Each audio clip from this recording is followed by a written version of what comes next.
So many thanks all for being here. As I'm the organizer, so I shall recognize every entities that support our event. Of course, our main sponsors, Abreu Advogados, CBR Ecos, Manano Wakefield, Deloitte, Explorer, Moraes Leitão, Savills, and Square Asset Management. Many thanks. This conference happens with the help of all these companies. Also to Group Seal, Merlin Properties, Nude, Refi, Fidelidade Property, Norfin, GNB Real Estate, Ingesports, C-Centros, VP. All these companies support our event.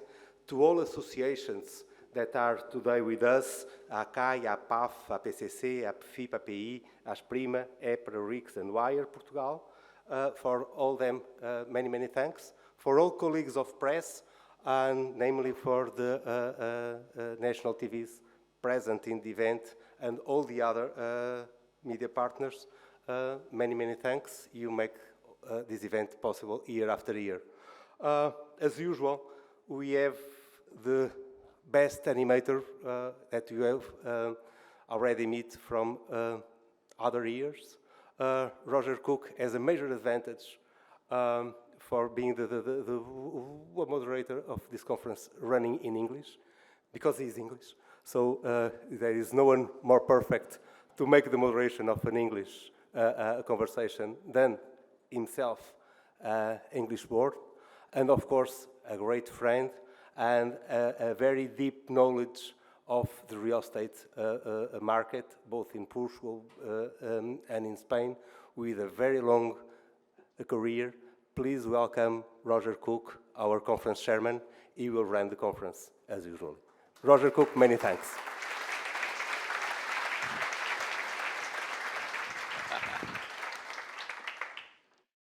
I think Antonio really means the only qualification I've got for chairing this conference is I'm English, and I can speak a reasonable amount of English. But welcome everyone, and in many cases, I'm delighted to say it is welcome back.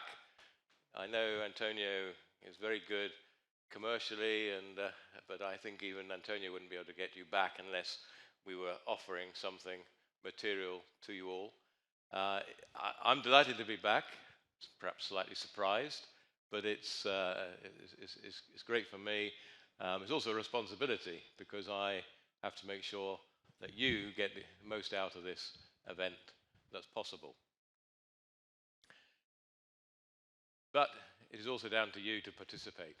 I think the only way you will get most out of it is to participate, asking questions in the breakout and networking sessions, all fundamental for optimizing this event. But this is wonderful, isn't it? And Antonio and his team has done a great job setting up the room. Lots of amazing data on there as well. Fantastic. So where are we? Well, we are clearly in challenging and uncertain times. I have no doubt of that. What I don't think any of us really know is, are we going to see the end of the tunnel soon, or is this just the beginning of world-changing events? I ask the question. We certainly see challenges to the global supply chains. We see a return to local and regional purchasing tendencies. That could, in my view, be positive for real estate. Might produce demand for a whole range of real estate at a local level. We've got other challenges. Perhaps inflation might be positive for real estate, but it'll be a challenge as well. But I think overall, I feel there's a very positive feeling amongst the real estate community, which possibly reflects the safe haven that real estate sector offers. So all of this and a lot more will be debated in the future sessions. We do aim to give you maximum opportunity to ask questions. I would stress, ask questions. We don't really want monologues, lengthy opinions. We have to try and keep this as agile as possible, please. So, title, Portugal, the opportunity calls. great. We're here to try and identify what those opportunities will be. We're also here, as it says at the top left over there, to enjoy, to learn, to meet, and share, all of which are fundamental ingredients of success in business, in my view. So, a few housekeeping points, if I can. First of all, social media. You've got access, I think on the far side, to the various social media channels which you can follow. We've also got the Wi-Fi, which to log in, if you're not already logged in, is shown there. And then, as in previous years, we have a wool clap survey, and I do ask, please, that you do connect to this. The more opinions we get, people participating, the more accurate and relative the results will be. We were trying to put a red light on any of those who didn't log in. Technically, it proves a bit difficult, but please, we do know how many are in the room. So if there are 250 in the room and we've only got 10 people participating, I'm not doing my job. So please, I would ask you to participate in that. You also have to decide the breakout sessions. This year we've changed it a little bit. We've changed it so that we've got one breakout session this afternoon, another breakout session tomorrow morning. There are six different options you have. Probably better that you choose two different ones rather than going for the same one twice. But please start thinking what you want to attend. Over the next few days, I'm told that there will be a summary available of these discussions, available in video. We're not going to do a summary here this year, but you will be able to have that takeaway to look at what was discussed in all the sessions, even those you didn't attend afterwards, which I think will be very helpful for you. We do have a very tight, although it's an exciting program, it's very tight. So I know I always struggle to get you back in from the coffee breaks when the half hour is up. Please do try to help us. We've got to try and be on time. It sets the whole program out of kilter if you don't. I know you enjoy talking to each other, but there will be a lengthy opportunity for networking in the coffee break, and another one even longer today in the cocktail, another coffee break tomorrow before the lunch. So you have got plenty of opportunities to talk about all those failed deals that you're now trying to pick up on when someone else failed to close them. Thank you. Last year, the mood was very, very positive. I think everyone, and I was certainly, very excited to be back after the COVID outbreak. Be interesting to see whether we have the same mood and all feel the same when we look back on this year's event. Before we actually get into the first session, I thought it might just be helpful to look at the results of last year's WooClap questions, just to see what we said. We asked 3 questions, I think it is. First one was, in your opinion, 2002 will be excellent, so-so, or a deception? The vast majority felt it would be a so-so, but very few felt it would be a deception. Second question, in 2022, real estate prices in Portugal will increase, remain the same, or decrease? Again, overall, a very optimistic viewpoint from the attendees. And then in terms of investment ambitions and plans, vast majority, again, we're going to be investing. A few are going to wait and see, and a few are going to be divesting. And obviously, for all of our sector, rotation in the sector is critical. If there's no rotation, there are very few deals, so the agents will go hungry for a start. But it is a very important trend that there is activity. So some people wanting to disinvest, wonderful. We're not always creating new stock. So, as an introduction, that's it. We now move on to the first panel. And we've got a keynote speaker, and then we've got a panel discussion. The format will be that the other two panelists can ask the keynote speaker questions, respond to him. You can also ask questions, and we hope then to have a nice active discussion. But this session is very much focused on macro issues, rather than drilling down in detail. And if you can respect that when you have the dialogue, there will be opportunities for much more detailed, specific discussions later.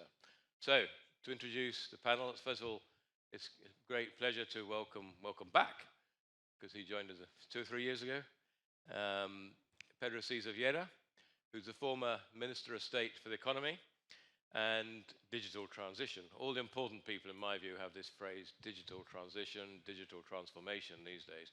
And one role is never enough for anyone. They need more than one role. Pedro, it's delighted to see you back again. Pedro, before being a politician, was a lawyer. I think he's gone back to being a lawyer, as I understand it. And Pedro, if you will. I'd also like Ismael and Elizabeth to join me up here. If you like the first one.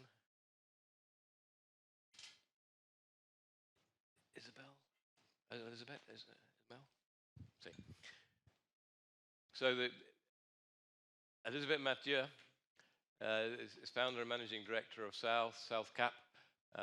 She had a long career with Unibail-Rodamco before setting up South, I think it was 10 years ago, and they've been very successful in their investments here. Elizabeth also, I understand, is a lawyer by training and worked in legal practice. Many years ago, I shouldn't say, but some years ago. Ismael Clemente, CEO of Merlin Properties. I think everyone will know Ismael, a major investor in Spain, well, the major investor in Spain and a major investor in Portugal. Ismael's certainly not a politician. Surprisingly, he agrees with me. But Ismael also had a training in law, I understand. There you go. So we've got a hat trick of legally trained minds up here. Very agile and capable brains to debate whatever we're going to come across today. So, Pedro, if I may invite you to give your presentation. Thank you very much. Thank you, Roger, and good evening or good afternoon to you all. It's really a pleasure to be back.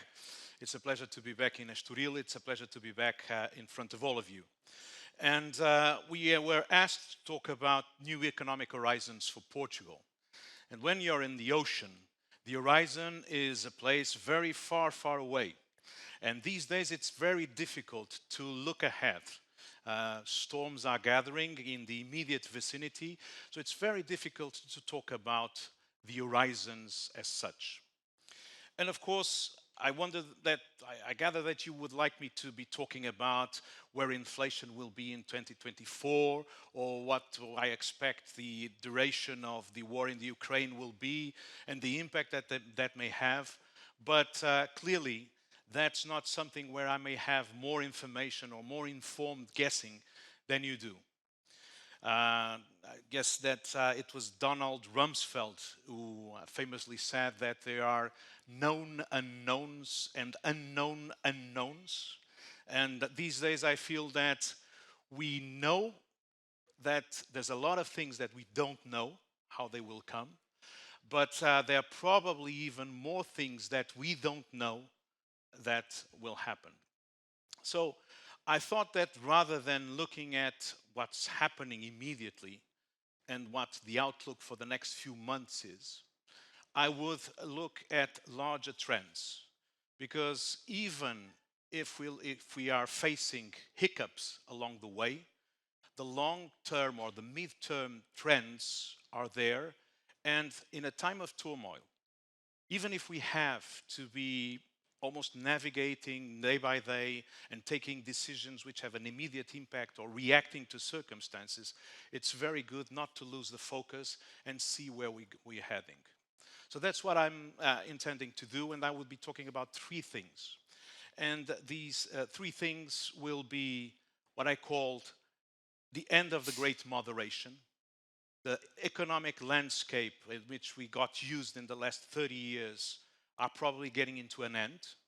And I will just try to talk a little bit about how I see that happening.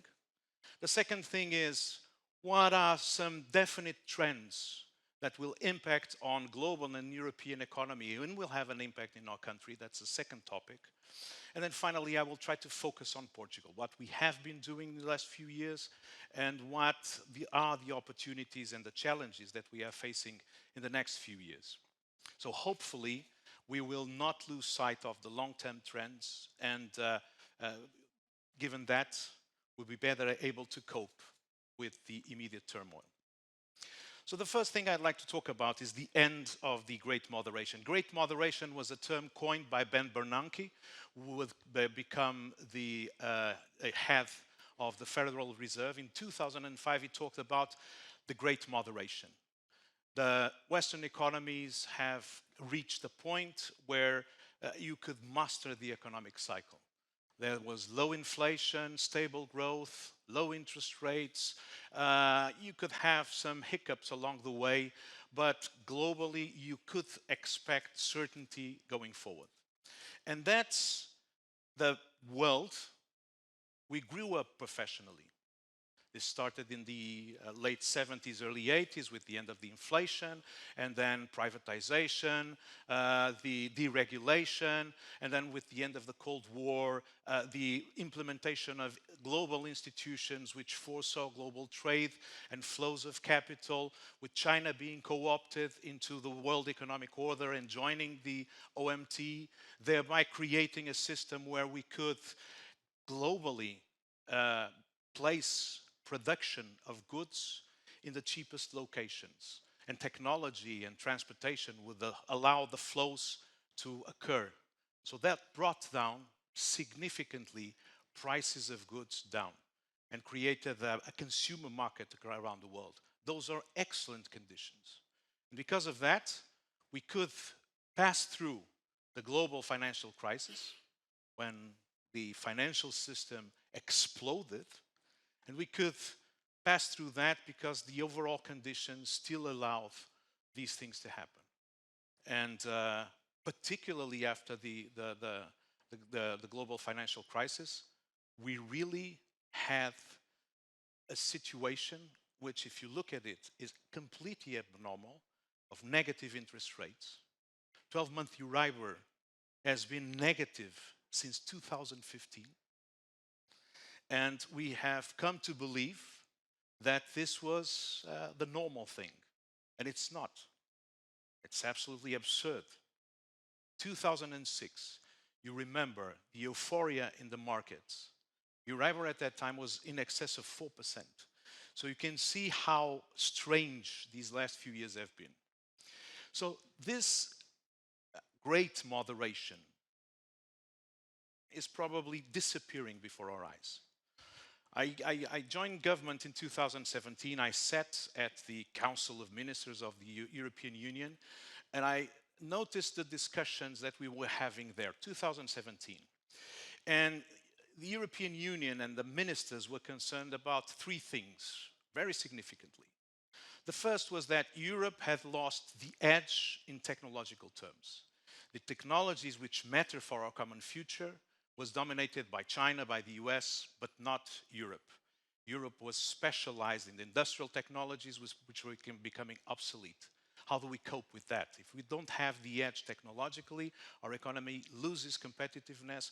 We cannot generate the resources to maintain the welfare to which the European population is used to and very well. The second thing was that we started to realize that Europe was completely dependent on other regions of the globe for critical raw materials, critical components, which, if any crisis would come, we would lack the ability to continue to work as we did. And the third thing, even more concerned, was that we could live like this. We could have export markets around the world, import energy or raw materials from China or elsewhere, because we were safe. There was trust in the global economic system, and there was trust in the protection of the US military. But in 2016, Donald Trump was elected. So that's the third concern, because Trump raised tariffs from imports of European goods. Donald Trump messed with the World Trade Organization and never let it work again. Donald Trump even talked about the Article 5 of the NATO not being enforced, if the case may be. So these three things were making the European responsibles trying to see how they would cope with that. So agitation, the notion of a strategic fragility was already there. And of course, then COVID came, the realization that those risks of very extended supply chains really do materialize, that suddenly a town in China closes or a harbor in Djibouti is prevented from working from a pirate attack, or a ship it gets wrecked in the Suez Canal and Europe cannot work. So that was the first stage where we realized that these risks were for real. And then, of course, the war in the Ukraine. The war in the Ukraine is, as such, something which is unacceptable. It completely subverts the international order that we have in the world after the Second World War. But more than that, it illustrated the complete dependency that we have in respect of natural resources from Russia, which we finally realized could not be trusted. So when dealing with these circumstances, I think that leaders are taking decisions which go to the heart of the conditions that allowed this great moderation to happen. And one of the most obvious is that currently the US and the European Union have taken action in terms of industrial policy, which is unimaginable since World War II. The US has approved now the Inflation Reduction Act, which basically is 730 billion euro to support new emerging industries and technologies. They have passed the CHIPS Act, $52 billion to provide grants for the construction of chip labs or in fabs in the US. At TSMC, the largest semiconductor producer in the world from Taiwan, which is under threat, is really going into the US with very significant support. And basically, steps are being taken to reduce these dependencies and to make sure that we are better able to cope with the risks and tensions that global supply chains have created in the world economy. And we are seeing that is happening very, very fast. And I think that means that that global trust, which supported global economy, is probably disappearing. You cannot have a global economy such as we have if the largest economy in the world cannot trust the largest exporter in the world. That's very obvious. You cannot have trusts and global interdependencies if the largest client of Russian energy cannot trust that their main supplier, the strategic supplier, can fail for political reason. So that's the first thing, the end of the great moderation. The conditions that allowed it to happen have disappeared. Now, I want to focus on some things which I believe are going to be trends which will happen in the next few years. The first trend, it came from a few years ago, but it is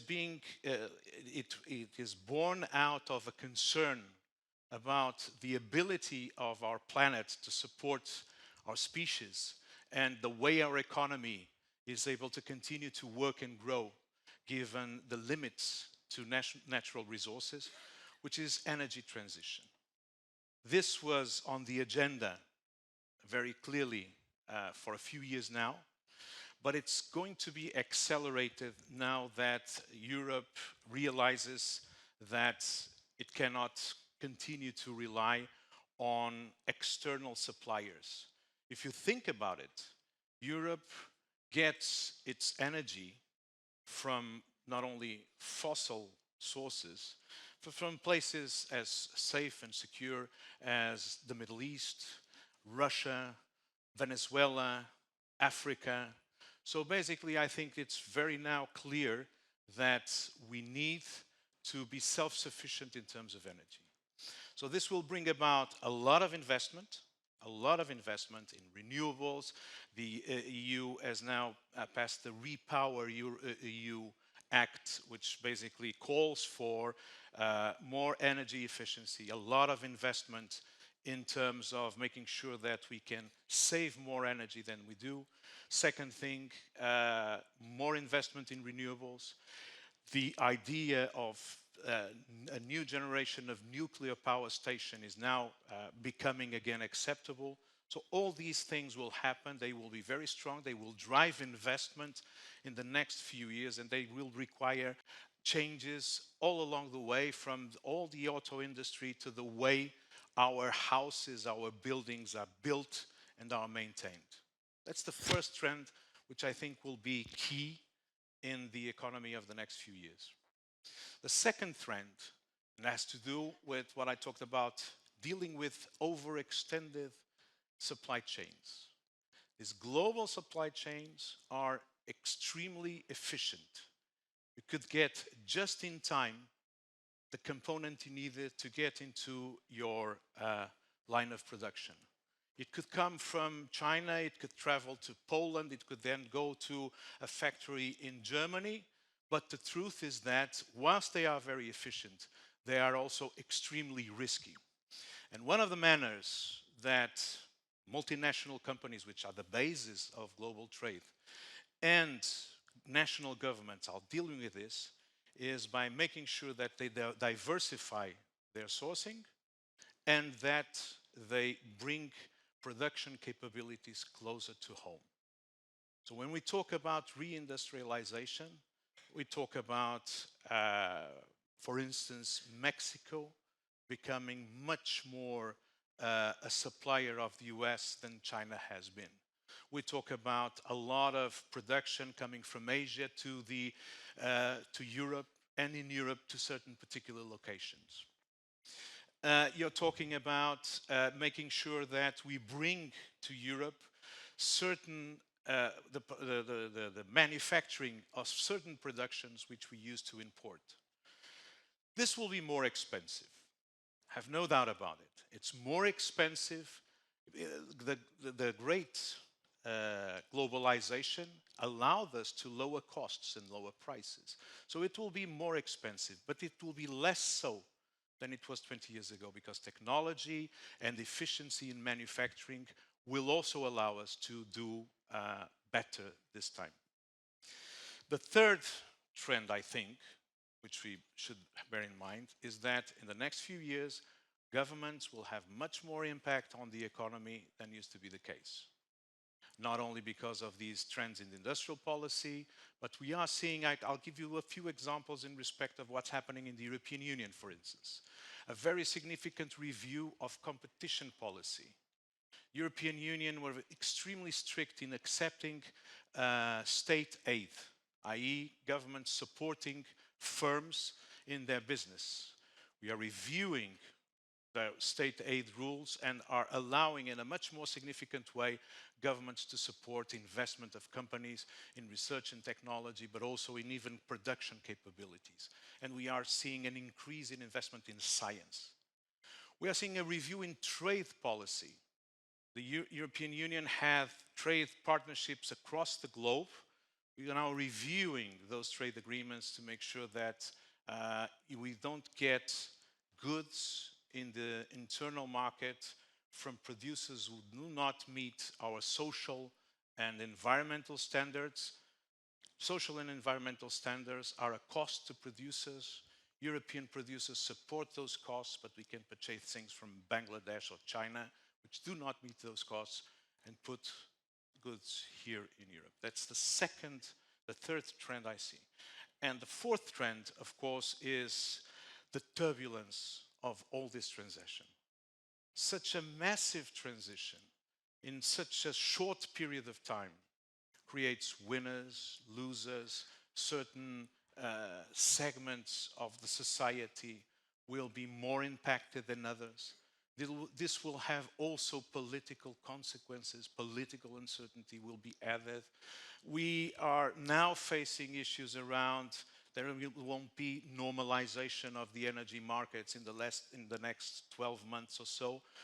Energy will be more expensive. We will seek to find the cheapest sources and safety of supply very significantly. So these will be times where turbulence will make part of how you decide to act. And that's okay. That's something that we can deal if we are prepared to deal and we accept the reality. The good news of this is that this means that there will be a lot of investment being required in the Western world, that a lot of new demand will occur, that in Europe as a whole, demand for things such, for instance, we are in the labor market, contrary to what happens in the US. The US labor market is still below 2019 levels. In Europe, we are well above the levels of employment that we had before the pandemic. We are short of people. That means that we will continue to have strong numbers of employment. But again, these people will require housing. The buildings have to be refurbished or otherwise built to meet the standards and the targets in terms of reductions of emissions. And that basically we will have a very strong demand across Europe. Now, what does this all mean for Portugal? And I'm coming to the end. The first thing I want to tell you about Portugal is that whilst, as any European economy, we're going to face a difficult winter, a difficult year, we're going to see interest rates going up, we're going to see some difficulties about demand, that's for certain. We don't know how deep, how long this will be. I'm positive in this respect, but I'm not, then again, I'm not an economist, I'm a lawyer. But this I will tell you. Portugal is in a much better shape when we're getting into a difficult time than we were 12 years ago. And I'll give you some numbers just to illustrate that. First of all, the economy is growing. GDP has been growing above the EU average since 2016, with the only exception of 2020 because of COVID. This year, we're going to probably have a GDP growth of 6.5 or something around that in real terms, which is the highest in the whole of the European Union. So, very strong economy. The strong economy is being led by investment and it's being led by exports. Just to give you an idea, in 2011, the value of exports was equal to roughly 30% of our GDP. In the period from January to July 2022, the value of exports is 47% of GDP. So you can see the massive growth, an economy which is growing and where exports are having more weight than they used to have. More firms are exporting to more markets and are exporting more products. And this means that the Portuguese economy has been gaining market share in the markets where they compete, and the specialization is becoming more mature. Other than that, employment is very, very strong. Very low unemployment, but the most important thing is there are more people working in this country right now than ever in our history. So that has meant also that we have been attracting foreigners for all steps of life. The number of immigrants in the first half of this year is equal to the hole that we had in 2019. All these people are coming, are looking for jobs, are looking for houses, are looking for a number of things. So employment remains very high. And the other thing is families and corporates are in a very good shape. The savings have been massive this past few years, and the bank deposits of families and corporates, non-financial corporates, are in their maximum ever. Families, the savings, the deposits have grown 7% from July 21 to July 22. And in respect of corporates, it's 11% year-on-year growth. The equity of Portuguese firms at the end of 21 was 41% of their assets, which is above the average of the European Union. So there's scope to withstand more difficult times. And the public finances, I mean, we've had probably, government has been extremely criticized by that, extreme orthodoxy and the focus on debt reduction, which means that currently the spread between interest on Portuguese government bonds and German bonds has been maintained stable, whilst all the countries in Southern Europe and Eastern Europe have grown. So Portugal now is viewed in terms of the markets as a better bet than Spain or Italy or the Baltics or whatever. So that's or the Czech Republic. So these are things that do not mean that we will not face difficult times, but it means that we're better prepared to cope with those than we did 12 years ago when we were hit by the sovereign debt crisis. So this is what we are. But secondly, if we look at the trends, I think that we are in a very good position to take advantage of the opportunities that the changes and the turmoil create. Location, as Antonio was saying, we are very close. We are the closest point to the Americas, which means that we can benefit from all sorts of interconnections to various continents. We are a very safe country, safest in continental Europe, the fourth safest country in the world. Very good quality of life, talent which attracts investors, and that means that foreign direct investment continues to flow. It is now at the highest, the stock of foreign direct investment is the highest. And if you look at 21, Portugal was the 8th destination for foreign direct investment in the European Union, and it's mostly industrials and technologies, ITC. So that's the sort of thing. And finally, Portugal is well ahead in terms of energy transition.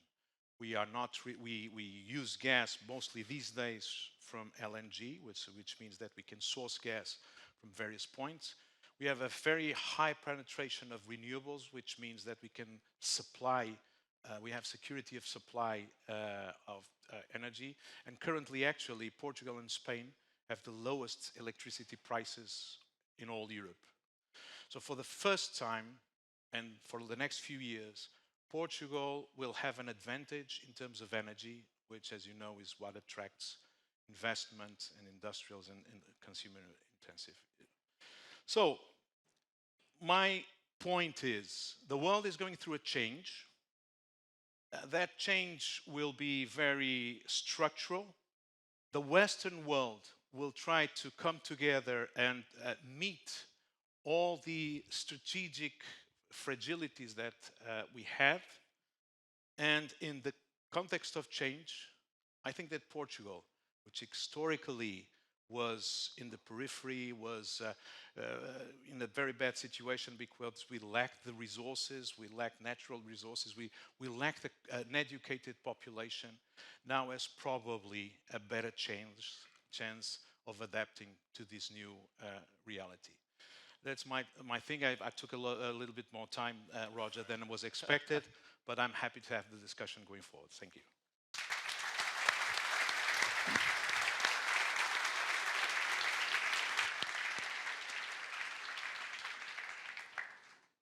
Pedro, as we're used to hearing you, very clear, very balanced, and I think overall a very positive view on the outlook. If any of you at the far end do want a seat, there are still some seats down here, okay? Before we go any further, I don't know whether Elizabeth or Ismail, you'd like to either reply to some of Pedro's comments or even fire a question at him. Well, I was listening carefully to Pedro, and my reflection was quite mundane. Those of you here in the room that have known me for long have heard me talk about my crazy theories about the Iberian merger in 4 steps. First, the Football League. Second, the language academies. 3, economic single market. 4, political union. After listening to Pedro, and if this is the average standard of a minister in the Portuguese government, I want that merger to be by absorption.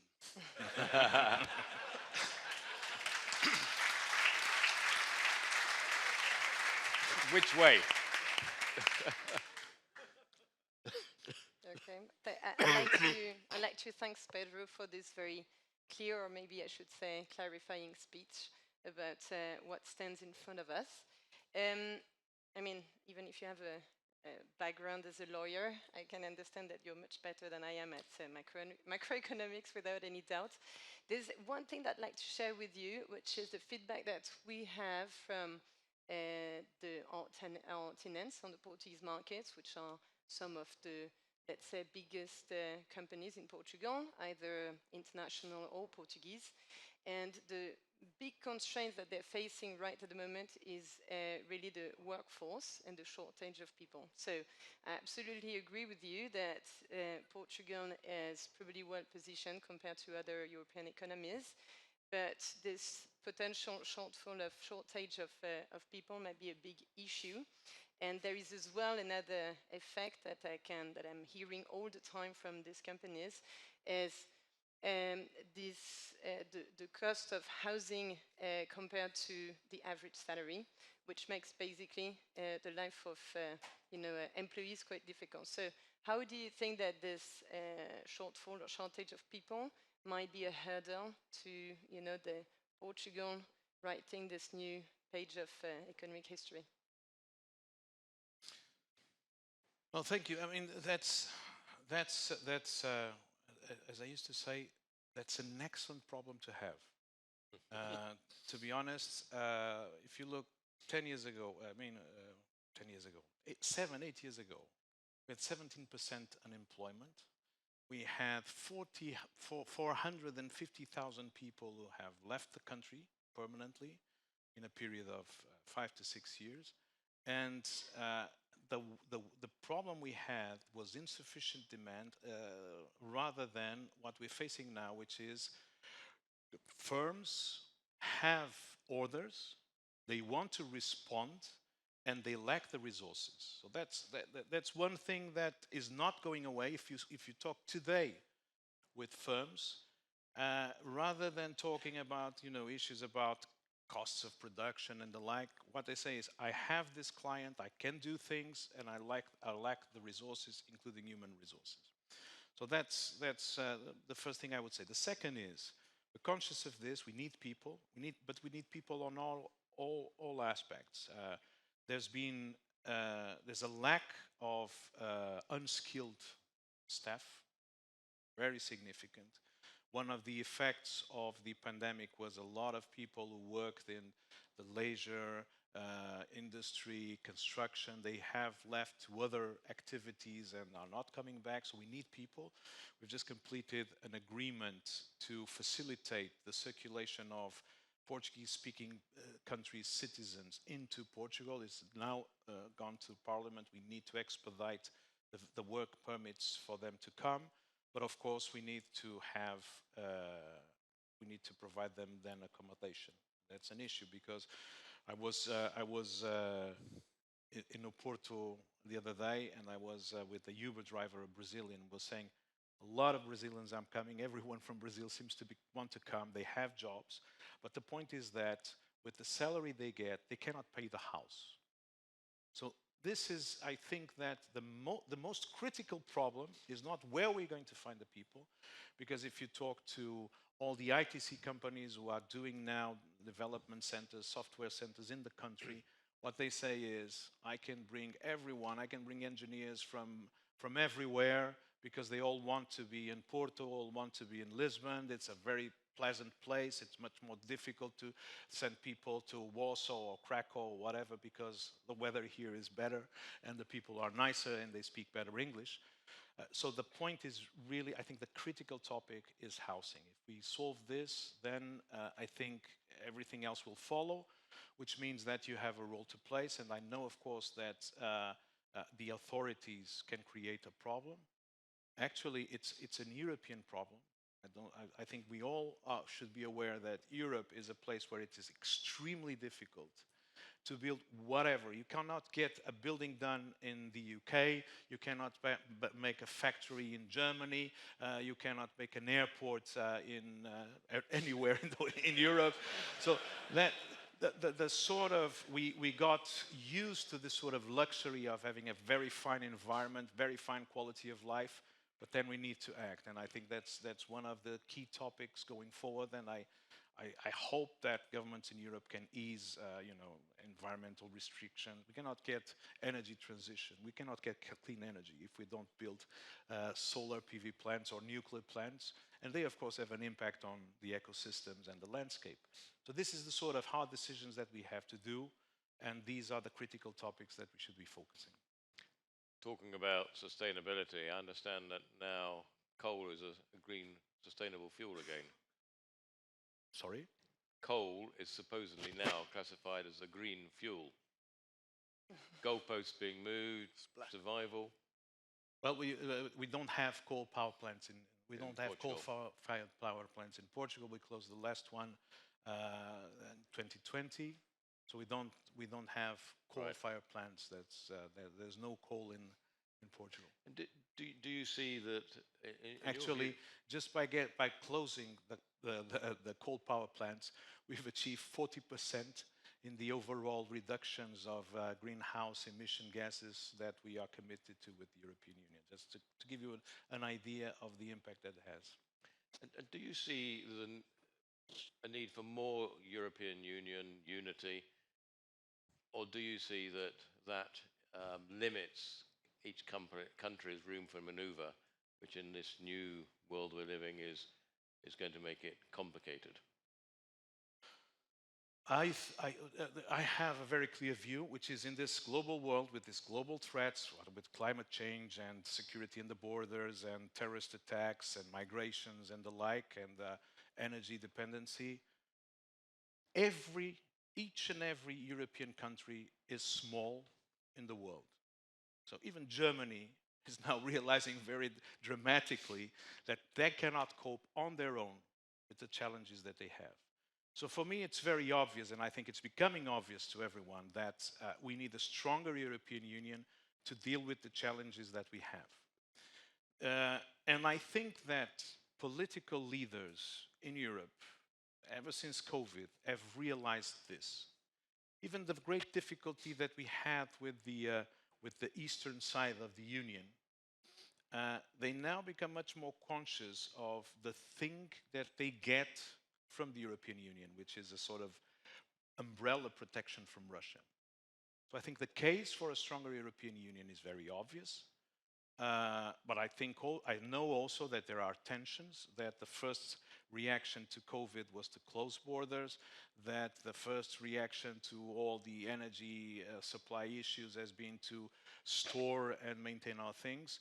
And I know, of course, that the difficulties that we're facing in inflation and the like is fueling populist parties to come into government, which may have an agenda to deteriorate the European Union. So all this is true, but to be honest, on the minds of the European Union leaders, the way forward is a stronger union to deal with the problems that no country alone can deal with.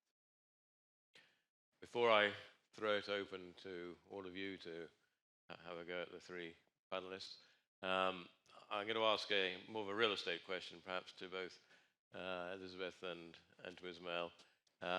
Elizabeth, first you. To what extent do you see inflation as being positive for real estate, or is it a threat? So, well, they are, I guess, the answer is not easy, and explain why. So investors who invest in real estate do it to basically be hedged against inflation, against indexation. So supposedly through the rents, which are indexed, you get your protection against inflation, which can be a concern in a country where you have capped indexation, obviously. I know that there are some mechanisms which are in the law to give to owners tax credits, which would compensate the inflation above the cap. But still, I mean, the real reason to go for, one of the reasons of those generalist investors to go for real estate, it's because its rents are indexed. So that's the first thing. On the index side, there's the rent, but there is also the cost that we all face in the real estate. What is related to, let's say, the day-to-day costs of running the business, most of them are passed on to the tenant. So this is not a big concern for real estate investors. The big concern is really regarding the inflation of construction works. And I guess it's not only, of course, Portugal right at the moment, it's more or less everywhere. And we have seen the increase of capex, of basically construction works by something like 60% over the last maybe 3 to 4 years. So this is obviously a big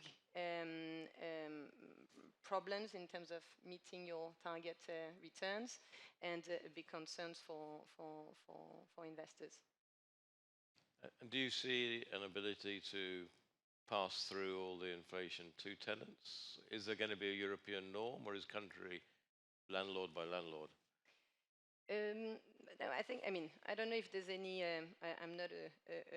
I don't know exactly all the practices which exist right at the moment in Europe. I mean, in France, as you may know, they have created what they call the bouclier loyer, so this rental shield, which is for residential only, 3.5% cap. You have different indexes. One is for commercial real estate, one is for more, let's say, tertiary real estate. For commercial real estate, there was a form of lobbying at a certain point of time to try to have the same kind of cap, and basically this didn't, let's say, go anywhere then. But I guess that with COVID, the tenants are now a bit as well aware, the companies, that you can always somehow negotiate with your owner. You may have a contract. The contract may say that things are a certain way. There's always room for negotiation, and this is certainly what happened during COVID. On the top of that, I read that I think it is evidence that an inflation above 7 and 8%, as you can't pass it on to the tenant, because basically at a certain point of time you're putting at risk the business of your tenant. So there is let's say, probably a natural, an organic limit to this inflation. I guess that most of the people in the room, nobody's used to big inflation here. We're too young for that. But the thing is really that in any case, everyone is very young. If in any case it goes beyond the 7-8%, it starts to be very difficult to be passed on to tenants. I was at a conference and there was a politician saying, this is in Spain, that as an absolute maximum, inflation is going to be limited to 3 or 4% being passed through to tenants. And he was saying that this would have a massive effect on valuations of all the assets, breach of banking covenants, etc., which serves the banks right, was his approach. And I stood up and said, but do you think valuers and their cash flows are projecting 6, 8 or 10%? In all the cash flows I've seen, valuers have only been putting in 2, 2.5%. The next panel may be able to comment on that. So I don't see that being a major challenge on valuations. Ismail? Well, eventually, yes, it will happen in 2 steps. In a first step, eventually, we are going to see values go up. and that will be a mind-boggling effect for many people, because the capitalizable income will grow faster than the expansion of the cap rate. This is already happening. Yeah. And this will continue to happen eventually for this year, maybe mid-next. Then there will be a point in which the expansion of the cap rate will happen faster than the increase in the capitalizable income, because the market will self-regulate and the landlords will not be passing all inflation to tenants, because there will be a negotiation. We are already noticing that when you talk about renegotiation of rents, the concept of release spread, which is the difference between the exiting rent and the new entrant rent, is now zero, because all tenants tell you, okay, I prefer to wait, because just with inflation, you will take me higher. So the market normally self-regulates. It's a pity that governments try to intervene in markets that normally self-regulate and self-regulate quite rapidly. So in the medium term, of course, valuation of assets, I mean, the gross asset values of companies will go down. Yes. The only comment is that eventually the order of magnitude of that correction is far lower than markets are currently anticipating. I mean, markets today are a little bit hysterical. I mean, we have had like 7 or 8 ends of the world events in the last 10 years, and as such, people is absolutely hysterical, and the markets overreact on everything. But if you look at the potential probable order of magnitude of that correction, is of course much lower than what the market is already pricing in. Sure. The stock prices. Another factor which kind of a serious influence on valuations is going to be finance, not just interest rates, but the availability. Perhaps some of the financing transactions you did over the last couple of years may not be doable today, or would certainly have a different pricing. Do you see the sector is coming up against a big challenge on refinancing? Yes, and I mean, these days, if you don't have a lot of cash flow, you have a problem, because binary models in which 80 or 90% of the value added was in the exit are going to suffer. Yeah. If you have an asset which is a high cash flowing asset, eventually you will be able to serve debt, you will be able to accumulate cash. I mean, in REITs, for example, if the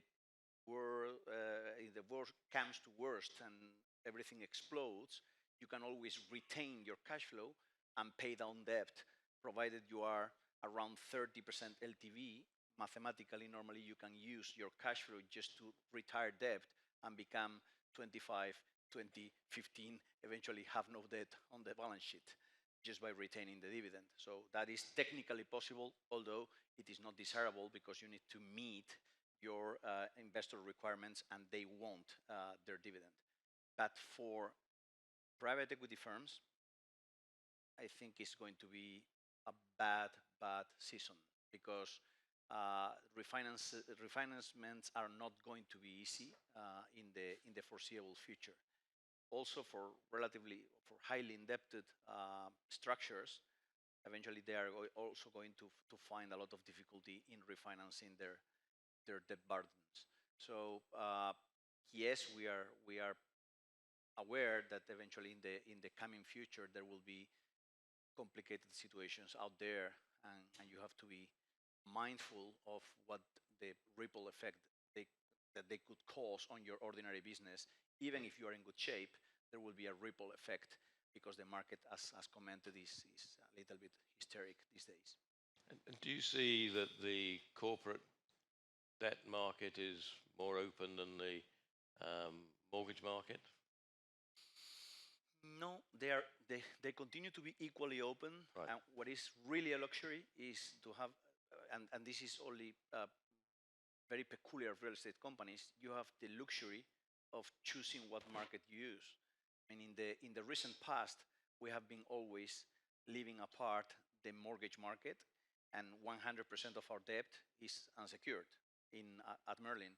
But we have the luxury of saying, okay, if the corporate bond market is tough, eventually I can use 2 or 3 of my assets to get some mortgage financing and retire my next bond.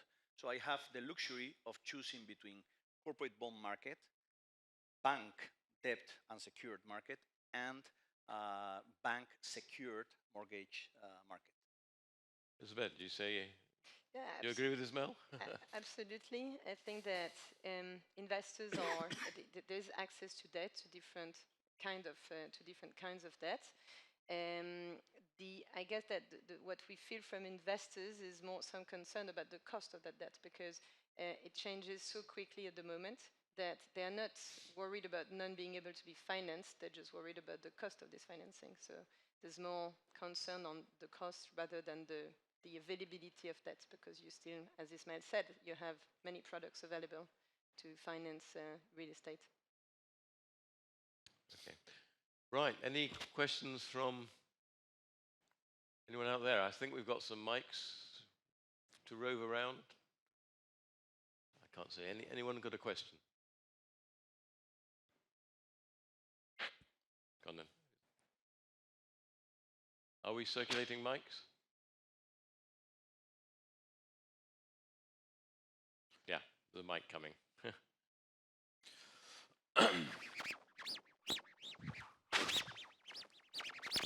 Okay, thank you very much, Pedro, and those of you guys on the panel. I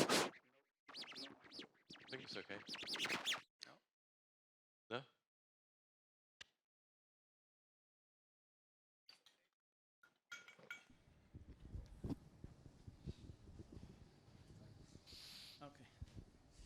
Okay, now it is. Thank you, Pedro, for your very good explanation and presentation, also for the other two in the panel.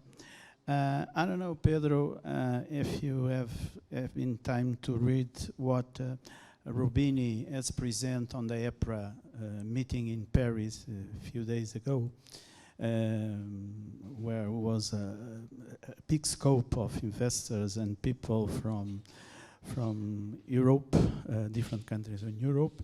And as always, he was a little bit, I may say, not optimist, pessimist, because he spoke about a big depression also, a big recession, not depression, recession, and also a long-term inflation, mainly in Europe.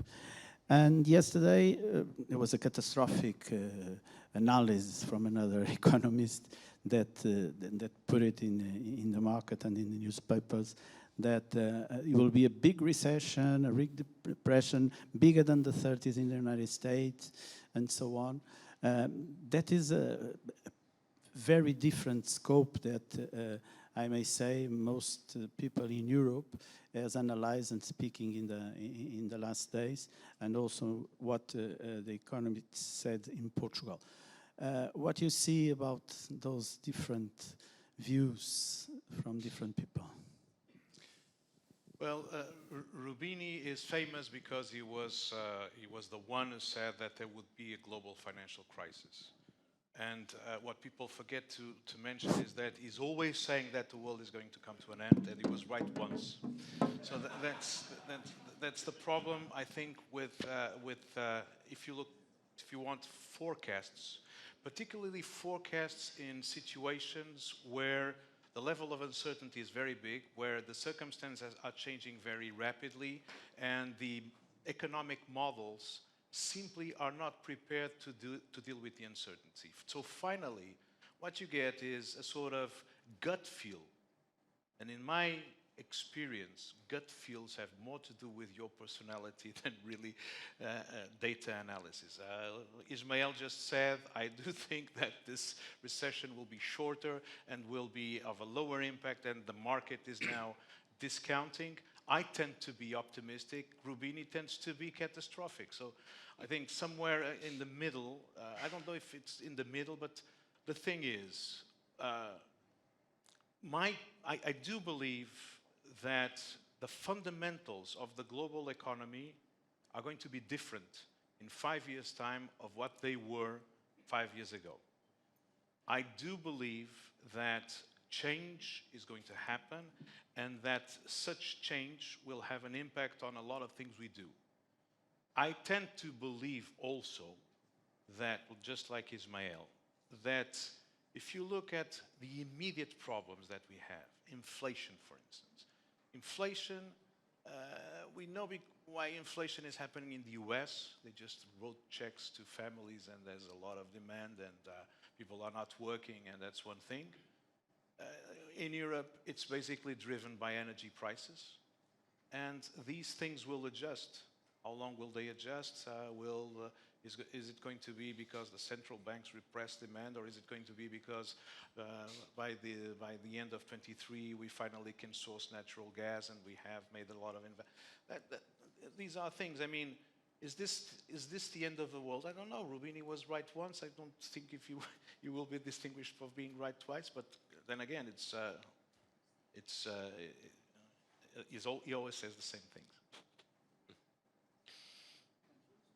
Any other questions? Come on, I'm sure you've got something you want to fire at these three great experts. Question there.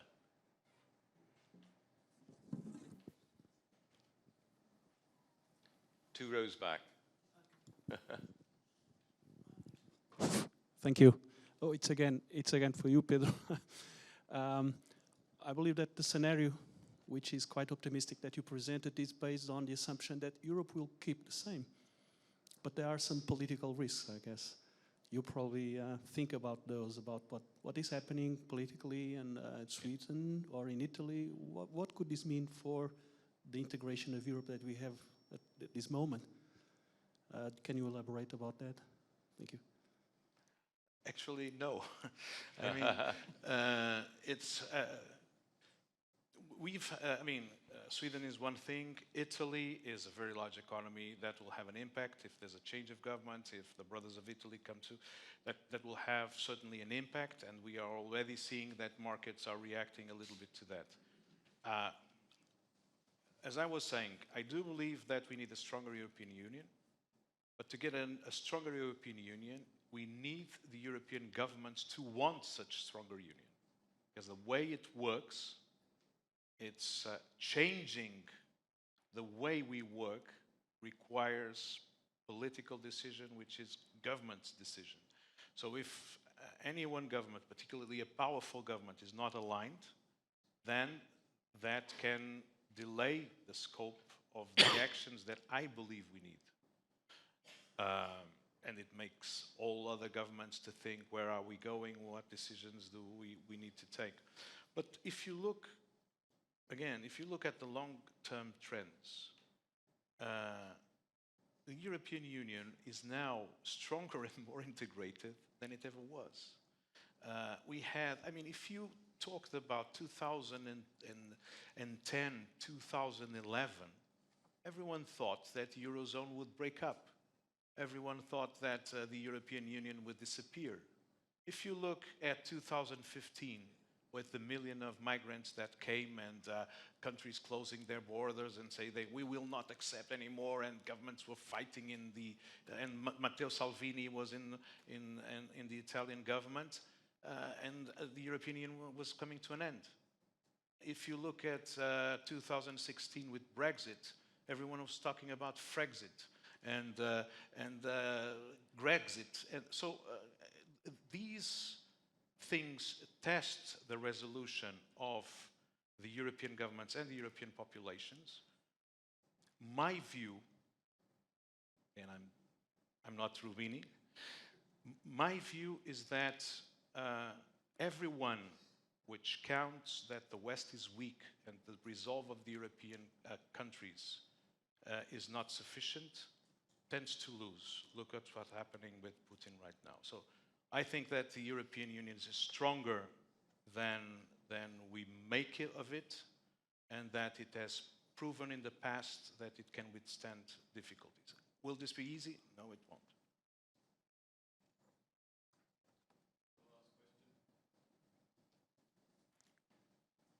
Can't see any. There's one at the back over there. And then we will move on to couple of WooClap questions before we change panel.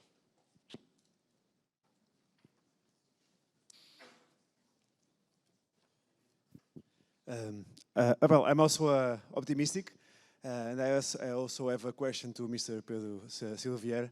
Do you see this, well, the current condition that we have as a good chance for Portugal to attract investment, not only for real estate or tourism, as we did in the last years, but to try to be able to diversify our economy and to attract other companies and other interests to Portugal?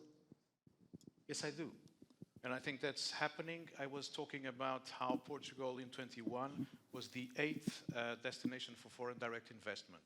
So we're in the top 10. Ireland, for instance, is behind us. Poland is behind us. And this is a trend of the last 3 or 4 years. And I think this is happening. And as I was saying, the largest category of foreign direct investment last year was industrials. And afterwards it was ITC. So real estate is very strong, but mind you, much stronger things are happening in the industrial side. And I think that's, The Economist a couple of weeks ago had, when talking about deglobalization, a chart which showed that China was losing market share in flows of foreign direct investment, and that the countries which were ticking up, albeit in very different dimensions, were Mexico and Portugal, more than Eastern Europe, because of course that's the location thing, that's the safety thing, that's the fact, as I was saying, that we have clean and cheap energy, which is something that industrials look for. And if for instance, just to give you an idea, if all the investment intentions for the Sines area would materialize, they're mostly industrials and services which require a lot of electricity. If all these things would materialize, just Sines, the energy production that is required to supply all these intentions, would be equal to almost 50% of the current production. So that's the scale of the thing. So we need to deliver very fast on of executing those energy projects that we have in the pipeline. Well, it's been a pleasure to listen to 3 expert panelists. We could go on and on, but we've got to move on. So if we can give them a big thank you, and then get your WooClap applications open, please. A big applause for the panelists, please.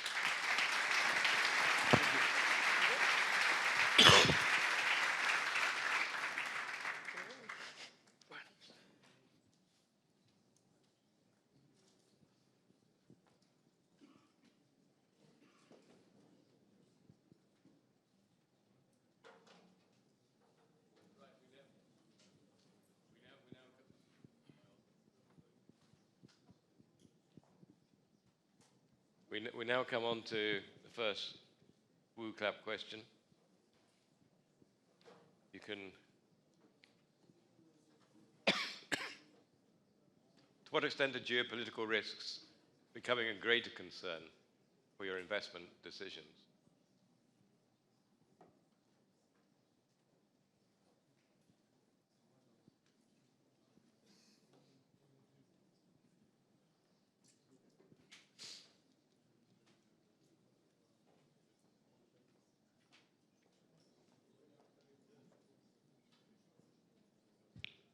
Got 116 people connected, 118 connected.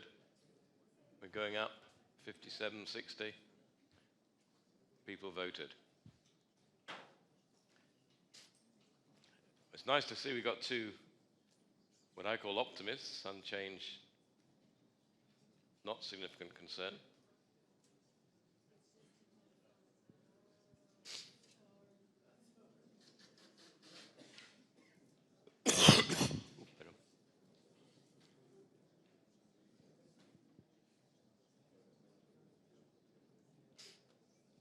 I think we're about about there. Once again, no real surprises, I don't think. Majority are going for a greater or significantly greater concern. So if we move on to the next question. Do you believe the geopolitical and economic challenges we face today will be?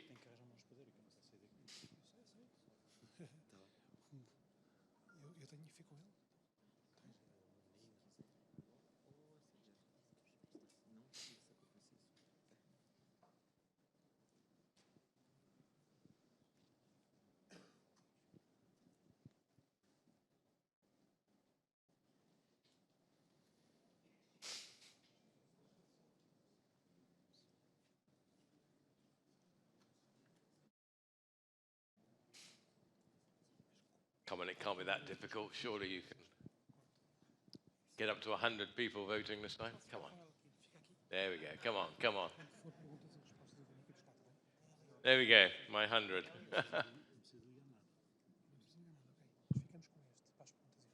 So the majority go for medium term, which is the easy answer, having to listen to Pedro.